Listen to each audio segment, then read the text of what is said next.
پورے پاکستان میں جتنے بھی نابینا افراد ہیں ان کو ہم فری ایجوکیشن ان کے گھر پہ پرووائڈ کرتے ہیں. ملتان سے تعلق رکھنے والی باہمت نابینا خاتون رابیل پیرزادہ جو کہ پاکستان میں پہلی بلائنڈ ایکٹیو لائنرز بھی ہیں جنہیں امریکہ کی جانب سے شیرنی کا خطاب بھی ملا ہے. انہوں نے قرآن مجید بھی ترجمے کے ساتھ حفظ کیا ہوا ہے. ان کی زندگی کی کہانی ان کی زبانی جانتے ہیں. آپ نبینا بچپن سے ہیں, کیسے محروم ہوئی آنکھوں سے؟ نہیں, میں بائی برتھ بلائنڈ بالکل بھی نہیں ہوں. میں جب 12 سال کی عمر میں ایک دفعہ اپنی سسٹر کے ساتھ گئی ان کے کالج میں, اور وہاں پہ سیمنٹ کا پول تھا, جیسے ہوتے ہیں نا سیمنٹ کے سٹون ٹائپ ہوتے ہیں. میں کوئی جب اس سے گزر رہی تھی وہاں سورج کی روشنی پڑ رہی تھی, مجھے پتہ نہیں چلا اور اس میں جا کے میں ہٹ ہوئی ہوں. تھوڑی دیر بعد بخار ہو گیا اور بخار کے بعد پتہ چلا کہ اب میری زندگی میں جو ہے نا صرف اندھیرا ہی اندھیرا ہے بقول ڈاکٹرس کے. اب 12 سال کی عمر میں نبینا ہوگی, کون سی کلاس میں پڑھ رہی تھی آپ؟ اس وقت میں 7th کلاس میں تھی. مطلب 7th میں نے کلیئر کر لی تھی تو میں نے 8 کو جوائن کرنا تھا. لیکن یہ تھا کہ جب نگاہ ختم ہو گئی تو پھر آپ کو پتہ ہے کہ مین اسٹریم میں پھر جگہ ختم ہو جاتی ہے. ایسے ہی ہے نا کہ مطلب ہم سارے سائٹڈ ہوتے ہیں, کوئی بلائنڈ ہو جائے تو میں یہی نہیں سمجھ آتی کہ ہم نے کرنا کیا ہے. اور ہمارا تعلق ذرا پیر فیملی سے ہے تو ایک ذرا رومر پھیل گئی کہ مخدوم کی بیٹی اندھی ہو گئی. یعنی کہ ہمیں یہ سوشل بھی جو اس طرح کے آپ کو خطابات ملتے ہیں, ہائے بیچاری, ہائے اندھی ہو گئی, اس کو نظر نہیں آتا, اب اس کا کیا ہوگا. تو اس طرح کی بہت ساری چیزیں جو ہیں وہ اس وقت فیس کرنی پڑی. آپ کی ایجوکیشن کتنی ہے؟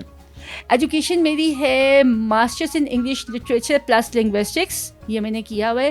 اور ایم فل میں نے کنٹینیو کیا تھا لیکن اس کے بعد مصروفیات اتنی زیادہ ہو گئی تو جس وجہ سے ایم فل کو جو ہے وہ مجھے کوئٹ کرنا پڑا تھا. لیکن میرے پیرنٹس جو ہے نا وہ بہت سپورٹیو ہیں. تو میرے پاپا کا یہ کہنا تھا کہ کیا وہ نظر نہیں آ رہا نا, وہ تو کوئی مسئلہ نہیں بیٹا, آپ ہمت کرو, کچھ بھی نہیں ہوتا.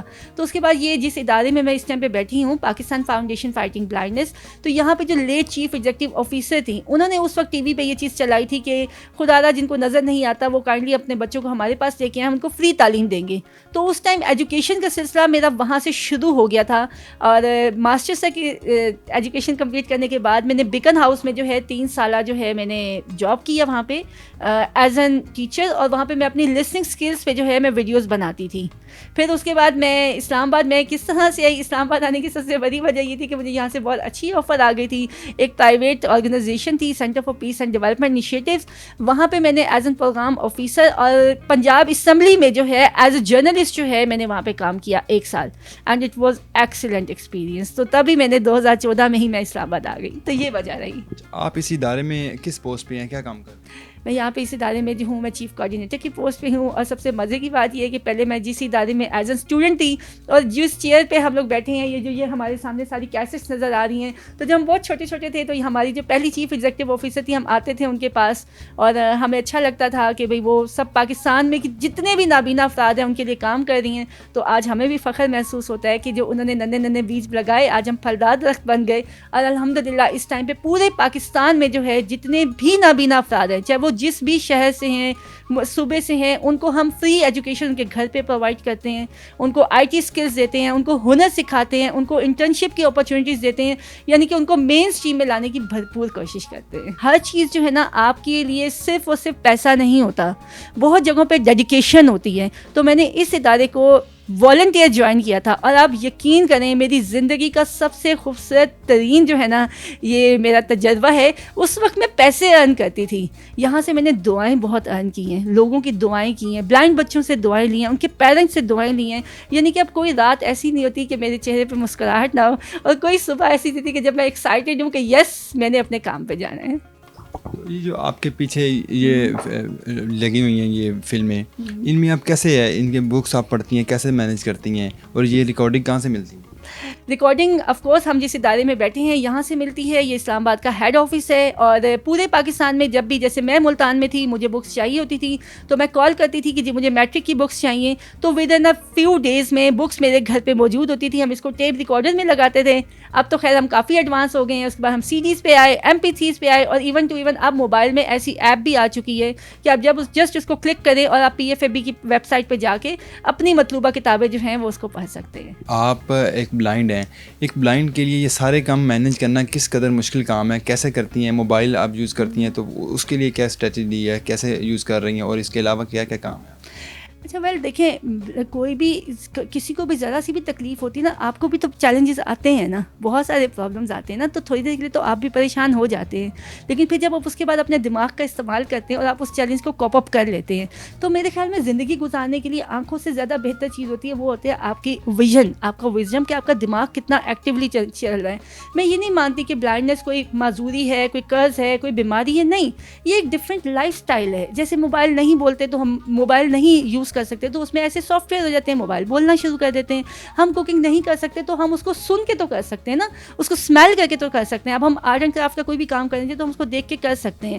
ویل میں اگر یہ بتاؤں کہ جب میں بلائنڈ ہوئی تھی اس سے ایک ہفتہ پہلے میرے نظر میں جو ہے 2 بچیاں گزری تھیں جنہوں نے ایسے ٹائٹ کر کے دوپٹہ لیا تھا اور چشمہ لگا تھا، ٹھک ٹھک ٹھک ٹھک کر کے. میں ان کو کہتی پتہ نہیں کیسے زندگی گزارتے ہوں گے، لیکن اس وقت یہ دیکھیں کہ اللہ تعالیٰ آپ کو دکھا دیتے ہیں. تو 6 مہینے بعد میں بھی اسی اسٹیج پہ تھی کہ میری نگاہ جا چکی تھی. تو اس وقت سب سے پہلی چیز میرے دماغ میں یہ آئی کہ سیلف رسپیکٹ جو ہے وہ سب سے بڑی چیز ہے، کہ آپ جب اپنی رسپیکٹ خود کرتے ہیں نا تو دنیا آپ کی رسپیکٹ کرتی ہے. دنیا وہی دیکھے گی جو میں دکھانا چاہوں گی. اگر میں دنیا کو صرف اپنے آنسو دکھاؤں گی تو صرف رابیل کے آنسو نہیں آئیں گے، وہ پوری بلائنڈ کمیونٹی کے آنسو آئیں گے. اگر رابیل یہ کہے گی کہ زندگی بہت خوبصورت ہے تو پوری بلائنڈ کمیونٹی کا یہ سلوگن بنے گا کہ زندگی واقعی خوبصورت ہے. تو چیلنجز کو جو ہے کہتے ہیں نا، جہاں چوٹ کھانا وہیں مسکرانا، جہاں چوٹ کھانا وہیں مسکرانا، پر اس ادا سے کہ رودے زمانہ. تو چیلنجز تو آتے ہیں اور جاتے ہیں، بس یہ نہیں بھولنا چاہیے کہ زندگی جو ہے وہ بہت خوبصورت ہے. And nothing is impossible in this world, cause impossible says that I have possible. آپ کو امریکہ کی طرف سے شیرنی کا خطاب دیا گیا ہے، یہ خطاب کیسے ملا، اس کی کیا کہانی ہے؟ اچھا، اس کی یہ کہانی ہے کہ میں بیکن ہاؤس میں جب ٹیچنگ کر رہی تھی نا، تو اس وقت پہ یہ تھا کہ مجھے ایک انٹرنیشنل لائنس کلب سے ہی مجھے آفر آئی تھی، ای میل آئی تھی میرے گھر میں کہ جی ہم لوگ جو ہیں بلائنڈ لوگوں کے لیے، مطلب ہم لوگ جو ہیں کام کرتے ہیں پوری دنیا میں، اور ہمارا ایجوکیشن پہ بھی کام ہے، تو بلائنڈنس پہ بھی کام ہے، تو کیا آپ ہمیں جوائن کرنا چاہیں گی؟ اس وقت تو مجھے پتا بھی نہیں تھا کہ یہ کیا چیز ہے اور کس طرح سے نہیں ہے، کیونکہ I was just too young, 2011 کی بات بتا رہی ہوں. تو میں نے اس کو جوائن کیا، تو میں نے ان سے کہا کرنا کیا ہے؟ انہوں نے کہا آپ نے لوگوں کے چہروں پہ مسکراہٹ لانی ہے، آپ دیکھیں آپ کیسے لا سکتی ہیں. تو بس پھر میں نے زندگی بہت خوبصورت ہے جو اپنا ٹائٹل رکھا. اس کے بعد میری کوشش ہوتی تھی کہ میں لوگوں کے چہروں پہ مسکراہٹ لاؤں. جیسے بہت سارے فیمیلز ہیں وہ اگنورڈ ہے نا ہمارے اس میں، تو میری کوشش ہوتی تھی میں ان کے ساتھ جاؤں، ان کے گھر روزہ کھولوں، ان کے ساتھ بیٹھوں. پھر کینسر پیشنٹ، یعنی کہ اس طرح سے بہت ساری ایسی ایکٹیویٹیز ہوئیں، کیونکہ میری ساری ایکٹیویٹیز 220 کنٹریز میں جاتی ہیں. تو وہاں سے ہی جب وہاں پہ پہنچی تو مجھے ٹائٹل ملا لائنس کا. لائنس اٹس مین، وہ کہتے ہیں اٹس اے ریئل لائنس. سو یہ ٹائٹل مجھے وہاں سے ملا. اچھا، آپ نے بتایا کہ آپ بے شمار کام کر رہی ہیں، اس ادارے کے ساتھ بھی ایز اے کوآرڈینیٹر کے طور پر منسلک ہیں. ماہانہ کتنا کما لیتی ہیں؟ ویل شروع میں تو میں آنیسٹلی اسپیکنگ میں نے بالکل والنٹیئر اس کو جوائن کیا تھا، نو اینی کائنڈ آف مطلب، کیونکہ اس وقت جب میں نے اپنی سیلری کوئٹ کی تھی وہ تقریباً 70 سے 80 ہزار تھی، اور اس ادارے میں اس وقت میں نے صرف 2016 میں 18 ہزار پہ جوائن کیا تھا. لیکن وہی بات ہے کہ میری ایفرٹ کو دیکھتے ہوئے اور ساری چیزوں کو دیکھتے ہوئے اس ادارے نے مجھے کافی زیادہ فلفل کیا. الحمدللہ، بہت شکر ہے اللہ کا. آپ کی گزشتہ دنوں پریزیڈنٹ آف پاکستان عارف الوی صاحب سے ملاقات ہوئی ہے، اس ملاقات کی کیا وجوہات تھی، کیا تھا؟ جیسے کہ ہم نے آپ کو بتایا کہ پاکستان میں جتنے بھی بلائنڈ لوگ ہیں ہم ان کے لیے کام کرتے ہیں، اور Pakistan foundation fighting blindness parental organization کے طور پہ جو ہے پورے پاکستان میں کام کرتا ہے. اس میں ہماری کوشش ہوتی ہے جتنی بھی بلائنڈ آرگنائزیشن ہوتی ہے ان کو ہم جتنی فیور دے سکتے ہیں ہم دیں، اور سب مل کے کام کرتے ہیں.